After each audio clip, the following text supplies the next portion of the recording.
నమస్కారం, welcome to C news. వార్తలు చదువుతుంది మీ మాధురి. బులెటిన్ లో ముందుగా హెడ్లైన్స్. నాయకత్వాన్ని బలపరిచి బీజేపీని ఆశీర్వదించండి. విశిష్ట కలయిక కార్యక్రమంలో ఎంపీ దగ్గుపాటి పిలుపు.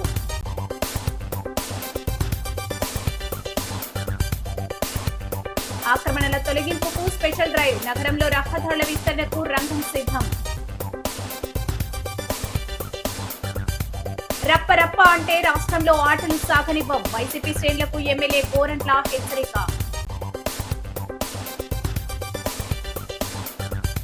క్రీడలతో శారీరక మానసిక దారుఢ్యం. సోనస్ ఫౌండర్ సీఈఓ జేమ్స్ వాట్ కొమో. కార్యకర్తల కష్టం, ప్రజల ఆశీర్వాదమే మా బలం. మన వార్డులో మన ఆదిరెడ్డి కార్యక్రమంలో ఎమ్మెల్యే.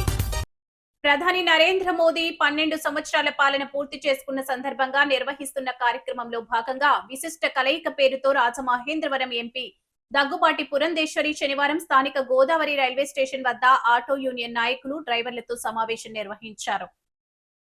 గత 12 సంవత్సరాలుగా దేశానికి సమర్థవంతమైన నాయకత్వంతో ముందుకు నడిపిస్తున్న ప్రధాని నరేంద్ర మోదీని బలపరిచి బీజేపీని ఆశీర్వదించాలని దగ్గుబాటి పిలుపునిచ్చారు.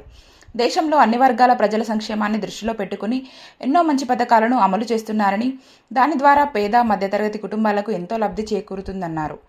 మోదీ ఇప్పటికే ప్రజల మనసుల్లో ఉన్నారని, మరోసారి బీజేపీని ఆదరించాలనే ఉద్దేశంతో 12 సంవత్సరాలుగా ఆయన అందిస్తున్న పాలనా పథకాలను ప్రజలకు మరోసారి వివరించి మద్దతు కోరేందుకు ఈ కార్యక్రమాన్ని నిర్వహిస్తున్నట్టు వెల్లడించారు. ప్రగతిపథం కార్యక్రమంలో భాగంగా దివాన్ చెరువులో 188 కోట్ల రూపాయలతో నిర్మాణం చేస్తున్న ఎలివేటెడ్ కారిడార్, 6 వరుసల బ్రిడ్జి నిర్మాణాన్ని పాదయాత్రగా వెళ్లి పరిశీలించామన్నారు. 10 మీటర్ల వరకు సర్వీస్ రోడ్లు, 3 మీటర్లలో పాదచారులు నడిచేందుకు మార్గాన్ని ఏర్పాటు చేస్తున్నట్టు తెలిపారు. బీజేపీ జిల్లా అధ్యక్షుడు పిక్కి నాగేంద్ర, రాష్ట్ర నాయకులు క్షత్రియ బాలసుబ్రహ్మణ్య సింగ్, అడబాల రామకృష్ణ, కురగండి సతీష్, లలిత్ జైన్, హీరాచంద్ జైన్ తదితరులు పాల్గొన్నారు.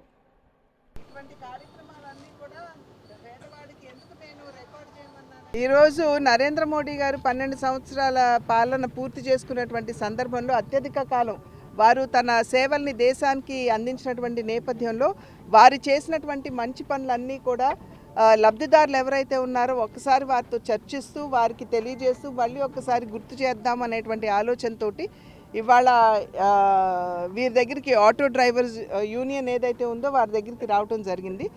వారు కూడా అంగీకరించారు. వారిలో ఉన్నటువంటి ఒక సోదరుడు మరి ఆయన కూడా ముద్రా లోన్ కింద 2,95,000 ఈ సోదరుడు స్వయంగా ముద్రా లోన్ మాధ్యమంగా తెచ్చుకుని ఆటో కొనుక్కోవటం జరిగింది. వారి యొక్క అనుభవం కూడా మాతోటి పంచుకున్నారు. వారు ఆ ఆటో తీసుకున్న తర్వాత వారి జీవితంలో వచ్చినటువంటి మంచి మార్పును కూడా ఏదైతే వారు అనుభవిస్తున్నారో ఆ విషయం కూడా మా అందరితో కూడా పంచుకోవడం జరిగింది. ఈ సందర్భంలో వారందరికీ కూడా నరేంద్ర మోడీ గారు ఏ విధమైనటువంటి సుపరిపాలనని, సమర్థవంతమైనటువంటి పాలనని అందిస్తున్నారు వారందరితో కూడా పంచుకుని భారతీయ జనతా పార్టీని, మోడీ గారిని ఆశీర్వదించమని చెప్పి వారందరినీ కూడా అభ్యర్థించడం జరిగింది. వారు ప్రతి ఒక్కరి మనసుల్లో కూడా మోడీ గారు ఉన్నారు. అయితే అది ఆశీర్వాదంగా మాకు రావాలి అనేటువంటి భావన కనుక వారందరితో కూడా ఇవాళ చర్చించడం జరిగింది. అదేవిధంగా ప్రగతి పదం అనేటువంటి కార్యక్రమం కింద మన జిల్లాలో జరుగుతున్నటువంటి అభివృద్ధి కార్యక్రమాలు, ఇప్పుడే దివాన్ చెరువు దగ్గర ఎలివేటెడ్ కారిడార్ ఏదైతే ఉందో దాన్ని కూడా సందర్శించి రావడం జరిగింది. 188 కోట్ల రూపాయలతోటి అక్కడ ఎలివేటెడ్ కారిడార్ నిర్మాణం జరుగుతుంది. అయితే అద్భుతంగా అది 6 వరుసల బ్రిడ్జ్గా దాని నిర్మాణం చేయడం మాత్రమే కాకుండా కింద ఉన్నటువంటి సర్వీస్ రోడ్లు సాధారణంగా 7 మీటర్లు ఉంటే దాన్ని ఇప్పుడు 10 మీటర్ల వరకు కూడా సర్వీస్ రోడ్లకు నిర్మాణం జరుగుతుంది. ఆ 10 మీటర్లు కాకుండా ఇంకొక 3 మీటర్లు పేవ్మెంట్, పెడెస్ట్రియన్స్ అంటే పాదచారులు నడవటానికి కావలసినటువంటి సదుపాయం అక్కడ 3 మీటర్ల మేరకు అక్కడ చేస్తున్నారు. కనుక అంత అద్భుతమైనటువంటి కార్యక్రమం అక్కడ జరుగుతున్నటువంటి నేపథ్యంలో దాన్ని కూడా సందర్శించాము. అయితే దీనిలో భాగంగానే మన రాజమండ్రి రైల్వే స్టేషన్ కూడా 274 కోట్ల రూపాయలతోటి దాన్ని కూడా అభివృద్ధి చేసుకుంటున్నాము. త్వరలో దాన్ని కూడా సందర్శిస్తాము. అక్కడ ఎవరైతే కాంట్రాక్టర్స్ పనిచేస్తున్నారో వారిని కూడా ఒకసారి సమీక్షించుకోవడం జరుగుతుంది. కనుక ప్రజలందరూ కూడా ఈ విషయాలన్నింటినీ గుర్తిస్తున్నారు, అర్థం చేసుకుంటున్నారు అనేటువంటి నమ్మకం ఉంది మాకు. కనుక రాబోయే కాలంలో ప్రతి ఒక్కరూ కూడా నరేంద్ర మోడీ గారి నాయకత్వాన్ని, తద్వారా భారతీయ జనతా పార్టీని ఆదరించమని చెప్పి అభ్యర్థిస్తున్నాను. నగరంలో ఏళ్ల తరబడి రహదారుల విస్తరణ, డ్రైనేజీల నిర్మాణానికి అడ్డుకట్టగా ఉన్న అక్రమ కట్టడాల కూల్చివేతకు నగరపాలక సంస్థ అధికారులు శ్రీకారం చుట్టారు. పలు ప్రాంతాల్లో శనివారం తెల్లవారుజాము నుంచి భారీ బందోబస్తు ఏర్పాటు చేసి జేసీబీల సహాయంతో ఆక్రమణల తొలగింపును మొదలుపెట్టారు. ముఖ్యంగా నగరపాలక సంస్థ పరిధిలోని 44, 47వ డివిజన్లలో సుమారు కిలోమీటరు నిడివి కలిగిన ఇందిరా సత్యనగర్ పుంత రోడ్డులో 40 సంవత్సరాలుగా ఉన్న ఆక్రమణలు తొలగించడం ప్రారంభించారు. తెల్లవారుజామున 5 గంటలకే అక్కడికి చేరుకున్న కార్పొరేషన్, పోలీసు, రెవెన్యూ అధికారులు ఆక్రమణలు చేసిన వారికి ఇచ్చిన నోటీసుల ఆధారంగా ఇళ్లలో ఉన్న సామాగ్రి, ఇతర వస్తువులు తీసుకునేందుకు అవకాశం కల్పించారు. ఆ తర్వాత ఎటువంటి అవాంఛనీయ ఘటనలు జరగకుండా పోలీసులను మోహరించి ఆక్రమణల కూల్చివేత చేపట్టారు. 47, 48 డివిజన్లలో రోడ్డు పక్కన డ్రైనేజీలను ఆనుకొని నివాసం ఉంటున్న 90 ఆక్రమిత పట్టా ఇళ్లను కూల్చివేశారు. ప్రత్యామ్నాయం చూపకుండా ఇల్లు కూల్చివేయడంపై స్థానికులు అభ్యంతరం తెలిపారు. నోటీసులు, పరిహారం ఇవ్వకుండానే ఇల్లు కూల్చివేస్తున్నారని ఆవేదన వ్యక్తం చేశారు. ప్రత్యామ్నాయ స్థలాలు చూపడం సహా పరిహారం ఇవ్వాలని డిమాండ్ చేశారు. ఎయిర్పోర్ట్ నుంచి రాజమహేంద్రవరంలోకి వచ్చే ప్రధాన రహదారి విస్తరణ కోసం మున్సిపల్ అధికారులు ఈ చర్యలు తీసుకుంటున్నారు.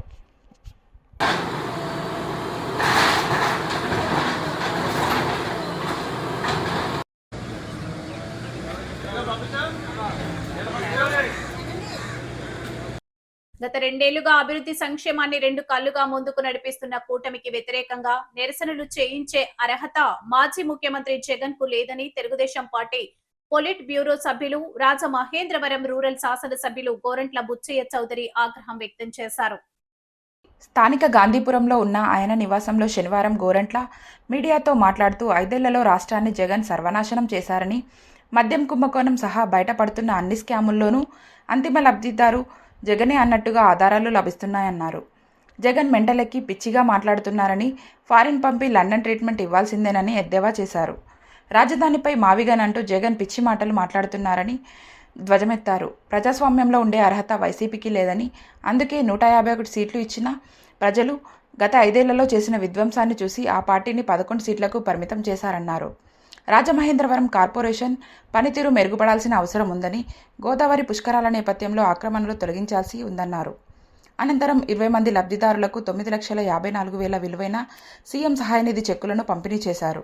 ఈ సమావేశంలో రూరల్ కడియం టీడీపీ అధ్యక్షులు మచ్చటి ప్రసాద్, వెలుగుబంటి రఘురాం, రాష్ట్ర tourism corporation director Vasireddy Rambabu, Gangina Hanumantharao, Nunna Krishna, Pinnamareddy ఈశ్వరుడు, నిమ్మలపూడి రామకృష్ణ, బాబు ఖాన్ చౌదరి తదితరులు పాల్గొన్నారు. ఇవాళ సీఎం రిలీఫ్ ఫండ్ ఈరోజు మీ సమక్షంలోనే 20 మందికి 9,64,393 ఇస్తున్నాం చెక్కులు. ఇప్పటికి 490 మందికి 4,74,89,377 రూపాయలు మా ఒక్క నియోజకవర్గంలోనూ 2 ఏళ్లలో ఇచ్చాం. ప్రతి నియోజకవర్గంలో ఇలాగే జరుగుతుంది. పారదర్శకంగా ఎవరైతే పేదవాళ్ళు ఉన్నారో, ఎవరైతే ఆర్థిక ఇబ్బందుల్లో ఉండి అప్పుల పాలైపోతున్నారో వైద్యానికి, వాళ్ళకి రక్షణగా ఇవాళ ముఖ్యమంత్రి సాయం నుంచి భారీగా సాయం చేస్తూ ఉన్నాం. ఇవాళ అందువల్ల మీరు ఎంత ఇచ్చారు? ఎవరికైనా రూపాయి సాయం చేశారా ముఖ్యమంత్రి సాయం నిధిలో? బంధుజనాలకు ఏమైనా ఇచ్చావా? కానీ సామాన్య కనీసం నీ పార్టీ కార్యకర్తలకైనా సీఎం రిలీఫ్ ఫండ్ ఇచ్చావా? చెప్పమని ఆ ఎమ్మెల్యేలు, ఎంపీలుగా చేసిన నాయకులు ఏం చేశారు? గోతులమైన రహదారులు, చిత్రమైన బ్రిడ్జీలు, వరద సహాయం అందదు, కరువు సహాయం అందదు, రైతాంగాన్ని నెట్టు ముంచారు, వ్యవసాయ యాంత్రీకరణకు నిధులు ఇవ్వలేదు, డ్రిప్ ఇరిగేషన్ లేదు, సాగునీటి సౌకర్యాలు మెరుగుపరచలేదు. ఏమని మాట్లాడతారు మీరు? మోసం దాకా అనడానికి అర్హత ఉందా మీకు? దగా చేసిన ప్రభుత్వం మీది. అందుకని 11 సీట్లకు పరిమితం అయిపోయారు. మీరు సక్రమంగా పరిపాలన చేస్తే బటన్ నొక్కడే మా అధ్యాయం అనుకున్నప్పుడు మీకు ఎందుకు ఓట్లు వేయలేదు ప్రజలు? ఏనాడు లేనంత భారీ మెజార్టీలతో ఎన్డీఏ కూటమి అభ్యర్థులను గెలిపించారంటే, నీకు నామం పెట్టి 11 సీట్లతో నామం పెట్టారంటే అర్థం చేసుకోవాల్సిన పరిస్థితి ఉంది. మేము వస్తున్నాము, రఫరపాడిస్తాము, నరికేస్తామంటే మీ ఆటలు సాగనీరు ప్రజలు. మీ దగ్గర దోచుకున్న సొమ్ము ఉంది. ఇవాళ విచారణలు వస్తున్నాయి. ఇవాళ మద్యం కుంభకోణంలో ఏం జరుగుతుందో వస్తుంది. రేపు నువ్వు బోన్ ఎక్కాల్సిన పరిస్థితి వస్తూ ఉంది. అసలు అంతిమ లబ్ధిదారుడు నువ్వేనని తెలుస్తూ ఉంది. నీ చుట్టూ ఉన్న కోటరీ, నీ పిఏలు, నీ బంధువులు ఎలా దోచారో వాస్తవాలకు వస్తున్నాయి. అంటే ఎగ్జాంపుల్ సీఎం రిలీఫ్ ఫండ్ మీ సమక్షంలో ఇస్తున్నాం. ఎక్కడైనా అవినీతి అక్రమాలకు చోటు లేకుండా పబ్లిక్గా పిలిచి వారికి స్వయంగా చెక్కులు చేతికి అందిస్తున్నాం, ₹1 ఖర్చు లేకుండా. పెన్షన్లు పెరుగుతూ ఉన్నాయి. మీరు ₹3,000 ఇస్తామని 5 ఏళ్ళు నీళ్లు తాగించారు జనాన్ని, విడతల వారీగా అన్నారు. ఇవాళ 4,000, 5,000, 6,000, 10,000, ₹15,000 టెన్షన్గా 1వ తారీఖు ఇస్తున్నాం. పెండింగ్లో గత ప్రభుత్వంలో పెండింగ్లో ఉన్న పెన్షన్లు విడతల వారీగా క్లియర్ చేసుకుంటూ వెళ్తున్నాం. ఈ 2-3 నెలలు పెట్టి దాదాపు 300 మందికి మన నియోజకవర్గంలోనే వితంతువులకు పెన్షన్ కొత్తగా మంజూరు చేస్తాం. అలా అన్ని నియోజకవర్గాల్లో జరుగుతుంది. ఉన్నాయి, 1-2 ఉన్నాయి. ఇంకా వాగ్దానాలు చేసిన దాంట్లో వాగ్దానాలు చేసిన దానికంటే చేసిన పనులు ఎక్కువ ఉన్నాయి.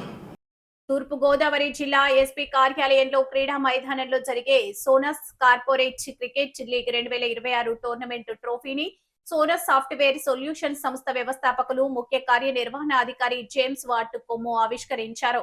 టోర్నీలో పాల్గొంటున్న 12 టీంల కెప్టెన్లను పరిచయం చేసుకున్నారు. ఈ సందర్భంగా స్థానిక షెల్టాన్లో శనివారం జరిగిన మీడియా సమావేశంలో జేమ్స్ వాట్ కొమ్ముతో పాటు ప్రముఖ సినీ కమెడియన్ భద్రం, డాక్టర్ శ్రీనివాస్, టోర్నమెంట్ ఆర్గనైజర్ తోట దుర్గాప్రసాద్ మాట్లాడారు. గత ఏడాది 14 టీములతో క్రికెట్ లీగ్ నిర్వహించగా క్రీడాకారులు ఉత్సాహంగా పాల్గొన్నారన్నారు. ఈ ఏడాది 12 ప్రభుత్వ, ప్రైవేటు, కార్పొరేట్ సంస్థలకు చెందిన 12 టీంలు బరిలోకి దిగుతున్నాయని, ప్రతి శనివారం, ఆదివారం రోజుకి 2 మ్యాచ్లు జరుగుతాయన్నారు. ఈ టోర్నమెంట్ నిర్వహణకు దుర్గాప్రసాద్ చాలా కష్టపడ్డారని తెలిపారు. ప్రభుత్వ, ప్రైవేటు సంస్థల్లో పనిచేస్తున్న ఉద్యోగులు ఫిట్నెస్ కాపాడుకుంటూ ఆరోగ్య పరిరక్షణ చేసుకోవాలనే లక్ష్యంతో ఈ టోర్నమెంట్ను నిర్వహిస్తున్నామని, ఈ ఏడాది ట్రోఫీతో పాటు నగదు బహుమతి కూడా అందిస్తామన్నారు. క్రికెట్ క్రీడాకారులకు చాలా నేర్పుతుందని, ఓటమి, గెలుపు నుంచి మంచి విషయాలు తెలుసుకోవచ్చన్నారు. దుర్గాప్రసాద్ మాట్లాడుతూ శనివారం, ఆదివారం రోజుకి 2 మ్యాచ్ల చొప్పున నిర్వహించి ఆగస్టులో ఫైనల్ జరిగేలా షెడ్యూల్ వేశామన్నారు. తనకు సహకరిస్తున్న జేమ్స్ వాట్ తదితర సంస్థలకు కృతజ్ఞతలు తెలిపారు. సాటర్డే, సండేనే జరుగుతాయండి. ఎందుకంటే అందరూ కూడా ఎంప్లాయీస్ ఉన్నారు. ఈ 12 టీంలో కూడా ఎంప్లాయీస్ మండే టు ఫ్రైడే బిజీగా ఉంటారు. కాబట్టి నేను సాటర్డే ఈ యొక్క మ్యాచెస్ పెట్టడం జరిగింది. Saturday, Sunday, Saturday 2 matches, Sunday 2 matches ఉంటాయి. ఈ విధంగా మీకు వర్షం వచ్చినప్పుడు తప్పితే ఇది కంటిన్యూస్గా జరగడానికి ప్లాన్ చేశారు మన ఆర్గనైజర్ ప్రసాద్ గారు. ఎస్పీ గ్రౌండ్స్లో ఈ యొక్క మ్యాచెస్ జరగబోతున్నాయి. Most of the matches will be live stream so that ప్రజలు వాళ్ళని వీక్షించవచ్చు, ఎంజాయ్ చేయొచ్చు. సో అలాగే మనం ఆగస్టులో దీని ఫైనల్స్ ప్లాన్ చేస్తున్నాం. మళ్ళీ ఆగస్టులో కూడా మన భద్రం లాంటి ప్రముఖులు, మరి రాజమండ్రి ఉన్నటువంటి ప్రముఖులు కూడా రావడం జరుగుతుంది. అప్పుడే final man of the match, best tournament of the season, ఇలాగ మనకి అవార్డ్స్ కూడా ఇవ్వడం జరుగుతుంది. దీనికి సంబంధించినటువంటి ఇంకేమన్నా if you need any other further information మన ఆర్గనైజర్ తోట ప్రసాద్ గారు ఇస్తారు. ఉంది బట్ విల్ డిసైడ్. ఏంటంటే లాస్ట్ సీజన్ కంటే ఈసారి ప్రైజ్ మనీ బాగుంటుంది. చాలా యాక్ట్ మేము చెప్తామండి, విల్ అనౌన్స్ ఇట్. రాజమండ్రిలో అవడం అనేది మన అందరూ చేసుకున్న అదృష్టంగా వస్తుంది sir. So nice to have you here. మొన్నే సమన్వయ్ ఫౌండేషన్ అని చెప్పేసి హెల్త్, ఈ రోజుల్లో మనందరికీ తెలుసు హెల్త్ గురించి చాలా ఎక్స్పెన్సివ్ అయిపోయింది ట్రీట్మెంట్. అంటే నాట్ టు క్రిటిసైజ్ ఎనీబడి, అదొక వ్యాపారంలో అయిపోయింది. వ్యాపారంలో ఎప్పుడైతే మారిందో, మనకి సపోజ్ మనకి ఒక సెల్ ఫోన్ పోయింది అనుకున్నాం, సెల్ ఫోన్ పోయిందంటే సెల్ ఫోన్ దగ్గర రిపేర్కి వెళ్తాం. రిపేర్కి వెళ్ళినప్పుడు ఆయన ఏం చెప్పారు మనం నమ్మాలి. ఆ సెల్ ఫోన్లో మదర్ బోర్డు ఉందంటాడు, మనకి ఏం చేస్తాం? Mother board cell phone. Cricket tournament కూడా నాకు చెప్పారనమాట, దీనికి ఒక క్రికెట్ టోర్నమెంట్ ఒకటి స్టార్ట్ చేసామండి అని చెప్పి. క్రికెట్ అనేది మన అందరూ చిన్నప్పటి నుంచి మనం ఆడుతున్న ఆటే. ఆటలా చూస్తే ఒక విధంగా ఉంటుంది, దాని దృక్పథం లోపల మనకు చాలా నేర్పుద్ది ఆట. గెలిపోవటములు అంటే గెలిచినప్పుడు మనిషి ఎలా ఉండాలి, ఓడిపోయినప్పుడు మనిషి ఎలా ఉండాలి, ఓటమి ద్వారా మనం ఏం నేర్చుకుంటాం, ఆ ఓటమిని గెలుపుగా ఎలా మారుస్తాం అన్నది లోపల. క్రికెట్ గేమ్ అయినా సరే అది జీవితంలో చాలా ఉపయోగపడే గేమ్. అది అంటే సైకలాజికల్ ఆస్పెక్ట్ చూసినట్లయితే చాలా నేర్పుతుంది. కూటమి ప్రభుత్వం 2 ఏళ్లు పూర్తి చేసుకున్న సందర్భంగా 1-2వ డివిజన్ల పరిధిలో మన వార్డులో మన ఆదిరెడ్డి కార్యక్రమాన్ని సిటీ ఎమ్మెల్యే ఆదిరెడ్డి శ్రీనివాస్ నిర్వహించారు. 1వ డివిజన్ సచివాలయం వద్ద నగర టీడీపీ అధ్యక్షులు మజ్జి రాంబాబు అధ్యక్షతన డివిజన్ ఇన్ఛార్జ్ కడలి రామకృష్ణ పర్యవేక్షణలో ప్రారంభించారు. 1-2వ డివిజన్లో గత 2 ఏళ్లలో 3.83 కోట్ల విలువైన రోడ్లు, డ్రైన్లు తదితర అభివృద్ధి పనులు పూర్తి చేశామని తెలిపారు. ప్రస్తుతం 4.12 కోట్ల పనులు కొనసాగుతున్నాయని, మొత్తం 2 వార్డుల్లోనే 8 కోట్లకు పైగా అభివృద్ధి కార్యక్రమాలు అమలు చేసినట్టు పేర్కొన్నారు. కూటమి పార్టీల కార్యకర్తల సమస్యలు తెలుసుకుని పరిష్కరించడంతో పాటు ఇంకా ఏం చేయాలన్నది తెలుసుకుని ముందుకు సాగడానికి ఈ కార్యక్రమానికి శ్రీకారం చుట్టామన్నారు. అనంతరం నాయకులు కార్యకర్తలతో కలిసి అల్పాహారం తీసుకొని టీడీపీ ఎస్సీ సెల్ ప్రధాన కార్యదర్శి మామిడి సీను ఇంటిలో రాత్రి బస చేశారు. శనివారం ఉదయం 6:30 గంటల నుంచే 1-2వ డివిజన్లలో పర్యటించి పారిశుద్ధ్యం, తాగునీటి సరఫరా, ప్రజా సమస్యలను స్వయంగా అడిగి తెలుసుకున్నారు. AP Shettibalija corporation chairman Kudupudi Satyababu, మాజీ MLC Adireddy Apparao, Aryapuram bank chairman Challa Shankararao, కూటమి నాయకులు దొండపాటి సత్యంబాబు, కాశీ నవీన్ కుమార్, అత్తి సత్యనారాయణ, వర్రె శ్రీనివాసరావు, వై శ్రీను, బుడ్డిగ రవి, ఉప్పులూరి జానకిరామయ్య, శెట్టి జగదీష్, కొల్లి బుజ్జి, మల్ల వెంకటరాజు, సలాది ఆనంద్, జామి సత్యనారాయణ, ద్వారా పార్వతీ సుందరి, మాలె విజయలక్ష్మి, కోసూరి చెండిప్రియ, కప్పల వెలుగుకుమారి, భాషా లిమ్రా తదితరులు పాల్గొన్నారు.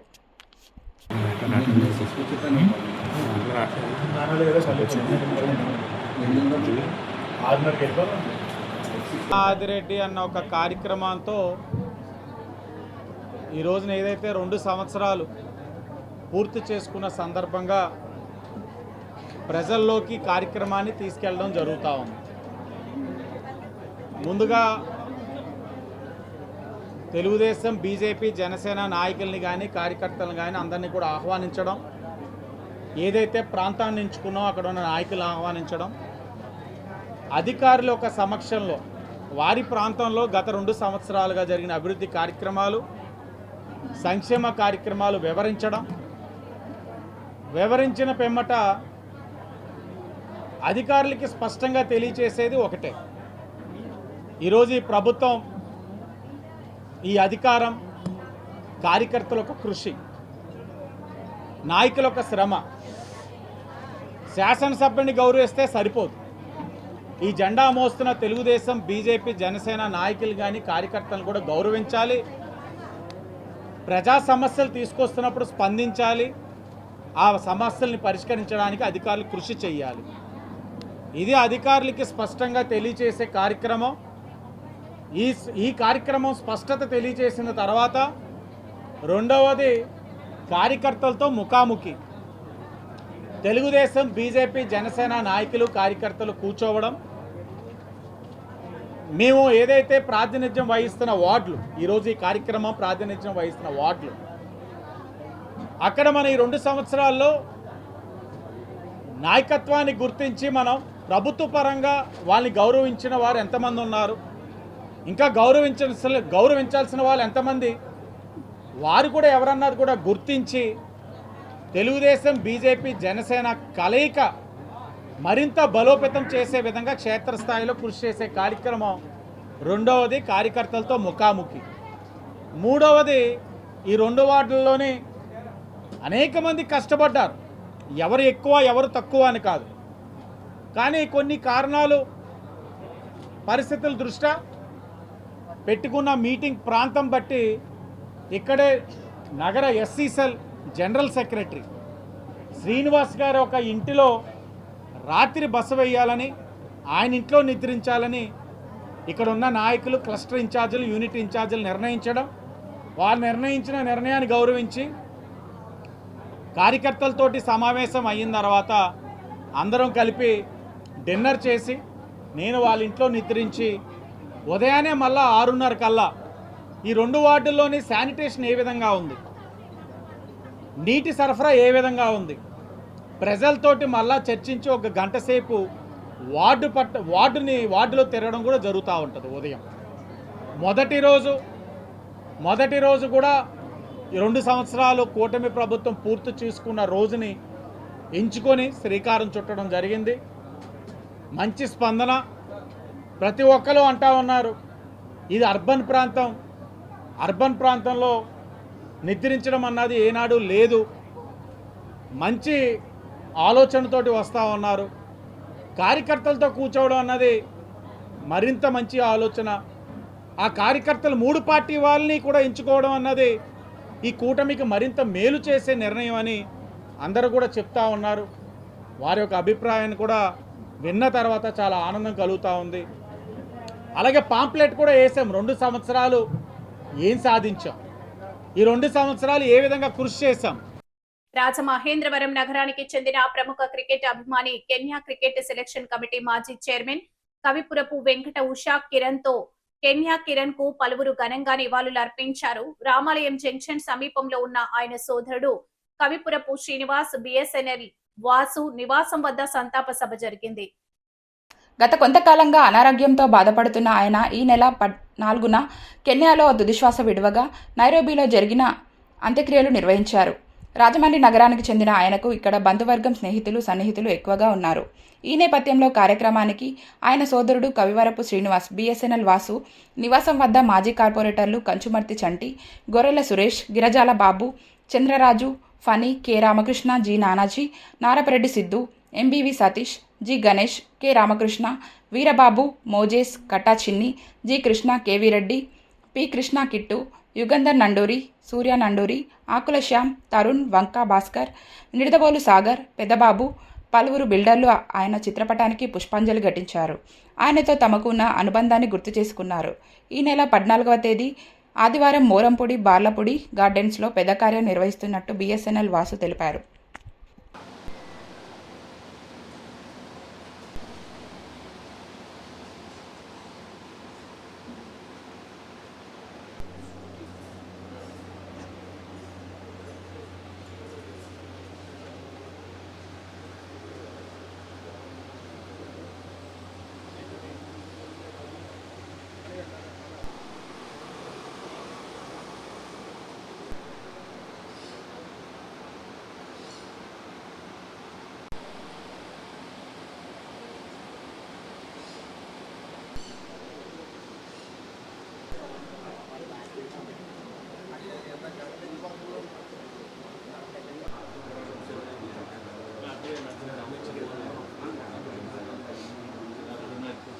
స్వాతంత్ర సమర ఉద్యమం నుంచి ఎన్నో సేవలు చేసిన పాలకోడేటి వారి కుటుంబానికి రాజమండ్రి రుణపడి ఉందని ఇన్నీసుపేట బ్యాంక్ చైర్మన్ కోలా అచ్యుత రామారావు అన్నారు. ప్రముఖ స్వాతంత్ర సమర యోధురాలు పాలకోడేటి శ్యామలాంబ 124వ జయంతి ఉత్సవం ఫ్రీడమ్ పార్కులో జరిగింది.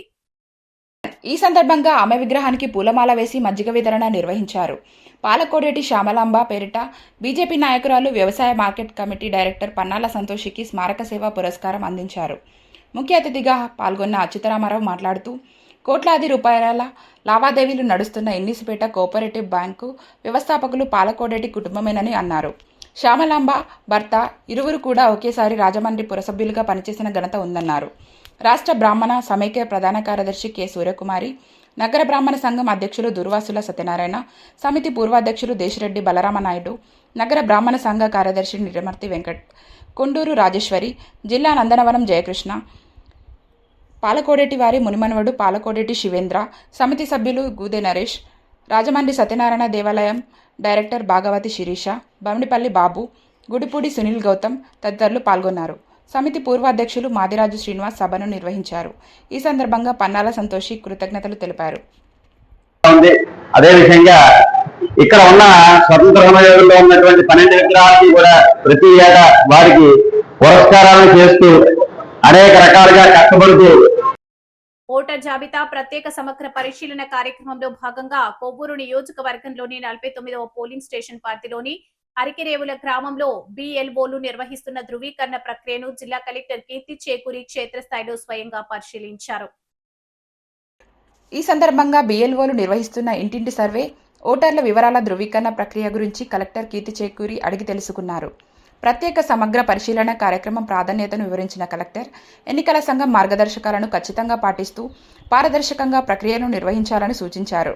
ప్రతి అర్హుడైన ఓటరు పేరు జాబితాలో నమోదయ్యేలా అనర్హ పేర్ల తొలగింపు, వివరాల సవరణ వంటి అంశాలను నిబంధనల మేరకు చేపట్టాలని ఆదేశించారు. ఈ సందర్భంగా కలెక్టర్ కీర్తి చేకూరి పలువురు ఓటర్లతో ముఖాముఖి మాట్లాడి ప్రత్యేక సమగ్ర పరిశీలన ప్రక్రియపై వారి అభిప్రాయాలను తెలుసుకున్నారు. బిఎల్ఓలు ఇంటింటికి వెళ్లి వివరాలు సేకరిస్తున్న తీరుపై ఆరా తీశారు. కొవ్వూరు ఆర్డీఓ కె ఆనందరావు, తహసీల్దార్ డి దుర్గాప్రసాద్, బిఎల్ఓ గ్రామ సచివాలయ సిబ్బంది పాల్గొన్నారు.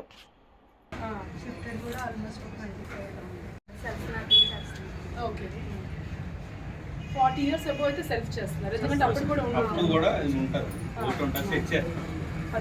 2002లో 18 ఏళ్ళు ఉంటే ఇప్పుడు ఎంత వస్తుంది ఇప్పుడు ఎన్ని ఏళ్ళు ఉన్నట్టు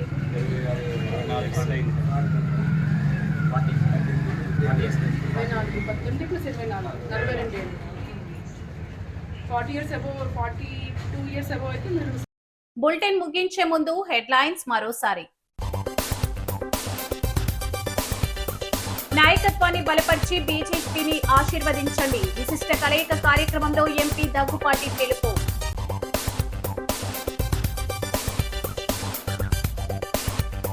ఆక్రమణల తొలగింపుకు స్పెషల్ డ్రైవ్. నగరంలో రహదారుల విస్తరణకు రంగం సిద్ధం. రప్ప అంటే రాష్ట్రంలో ఆటలు సాగనివ్వం. వైసీపీ శ్రేణులకు ఎమ్మెల్యే గోరంట్ల హెచ్చరిక.